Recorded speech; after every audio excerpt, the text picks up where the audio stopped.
Emily Carr first became interested in depicting the totemic art of the Indigenous peoples of British Columbia's Pacific coast during a trip to Alaska with her sister Alice in 1907, deeply moved by the poles that she saw on that journey. In 1912, Carr visited Haida Gwaii, formerly the Queen Charlotte Islands, and began a serious campaign to depict the poles she saw in a new, more modern manner. Key amongst her stops was her last visit to the village of Yan, located across the Masset Inlet. Carr produced the largest number of sketches she had ever made in this location.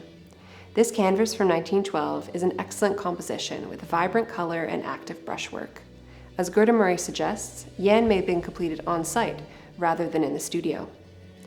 Carr recognized the potential documentary importance of her paintings of poles and villages, and in November 1913, she tried to sell her collection to the province of British Columbia for a planned provincial museum.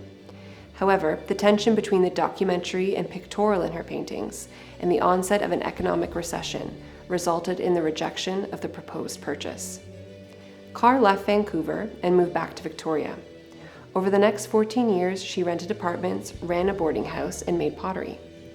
The discovery of her paintings in 1927 by Marius Barbeau and Eric Brown, director of the National Gallery of Canada, and the inclusion of her paintings in the exhibition of Canadian West Coast art, Native and Modern, at the National Gallery that December, marked a turning point in her career.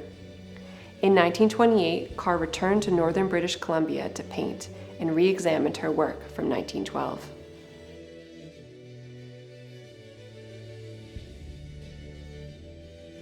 The oil-on-paper sketch Nirvana circa 1930 is highly unusual within Carr's oeuvre. It is a fascinating and rare example of Carr's use of the oil-on-paper technique in a study of a totemic subject. This work was originally in the collection of the artist and remained in private hands until 1991, when the current collectors acquired the work. These two paintings span the career of Emily Carr and are excellent examples of the artist's quest to gain the technique necessary to depict these poles to her satisfaction. Nirvana was originally in the collection of the artist, while Yan is making its auction debut with Cowley Abbott. Both paintings have remained in private collections for decades, and we look forward to offering these artworks in the two-session fall live auction on December 6th.